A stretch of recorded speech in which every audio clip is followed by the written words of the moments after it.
nhớ rằng vấn đề nó có dùng cả một sai của đại video 3D animation nó thọ các bạn nhớ like nhớ subscribe lo do nhớ lúc chứ phụ trợ cụ thia sợ cho khó có cụ thia liên qua ua chỉ ta hiện tại cụ cho video của ua tu đại có do tụ số bỏ vấn đề sắp lại ua trong đầu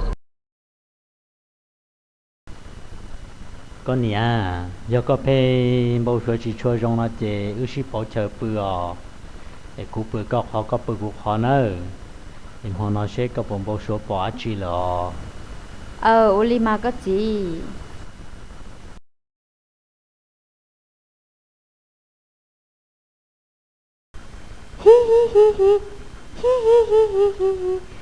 Dạ, sao lấy mua nè?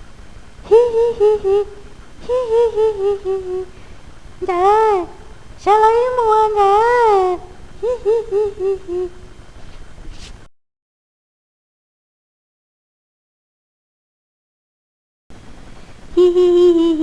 Iya, tao nè po là iya.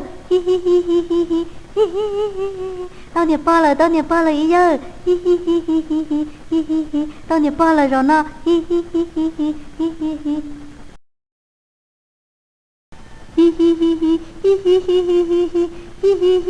Iya, có tư là iya. Iya,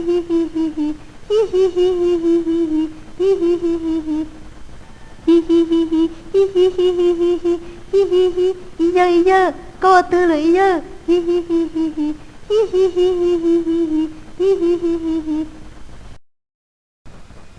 Một cái tô nếu tôi lo ấy cụ có con muốn chọn giờ này cho có cho tôi tụi chính năng nó có lo mà một cái tô ô con một trời có sai đi chả là mà Ui, cô trời ơi nè chính năng nè. Nó mà cô cho cô thấy sai rồi rong là này giờ. Để chị ăn giờ à. Vô cha nó rồi nó giờ. Giờ. Sao cho cá là giờ. Là giờ. Mua được con rùa mà giờ. một cái tô nữa hay chỉ hay cho tôi lo rồi chứ mua được coi một tí nữa một cái tô nữa tôi khó thì mua ít của ta sẽ là một cái tô đấy giờ cho lấy tụi nó lo rồi chứ mua được coi cho giờ chứ cả lìa nữa một cái tô họ giờ hai tia có cho lên giờ lo chứ ta tôi khó cũng một quan đỡ số giờ số chứ cũng ít của ta sư giờ cho lấy tu sẽ là một cái tô đấy Ý, giờ. Cô chị ơi giờ. Nhìn lo cô nhân trai giờ. Cô chị nhớ. Thế rồi bây giờ đó cá gì giờ có chín rùa. Ý, nhân trai. Nhìn lo ấy.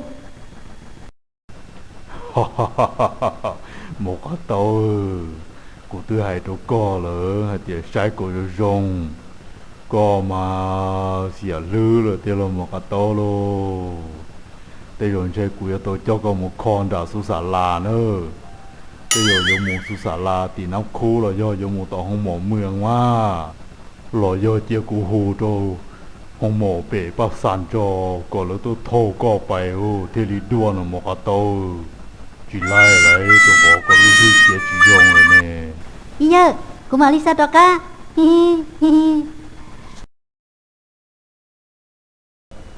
Ra, bây giờ đâu có lời na. Sợ cho cá lò, số li cò. mi vào sợ lo mà chắc có dụ thì tôi đan chúa đi con là mi vào nhiều con một tua bà đa lo nằm mỏi có thể chỉ kỳ mòn đi là này mi vào sợ lo Mình giờ vô cha cho mình vào na, cha mình vào hồi sông đi no là ô. Chỉ bao theo của nè. Có gì ra đâu, sợ lo mà. dây tụi nhau vào rồi và chú đi à xìa thế rồi nữa ô cả cô tụi mình giờ luôn nữa xưa giờ là lo ít liền nó sẽ cơ sở rồi nên là vật chú xưa mình vào ra đà nó Giờ linh đợi chỉ có nhau cũng được cả sao. Nên chính năng nó lớn này giờ. một cá tô một chút chua lò cho mù đồ đi cho con chi sầu nữa con này sẽ xỉa lư rồi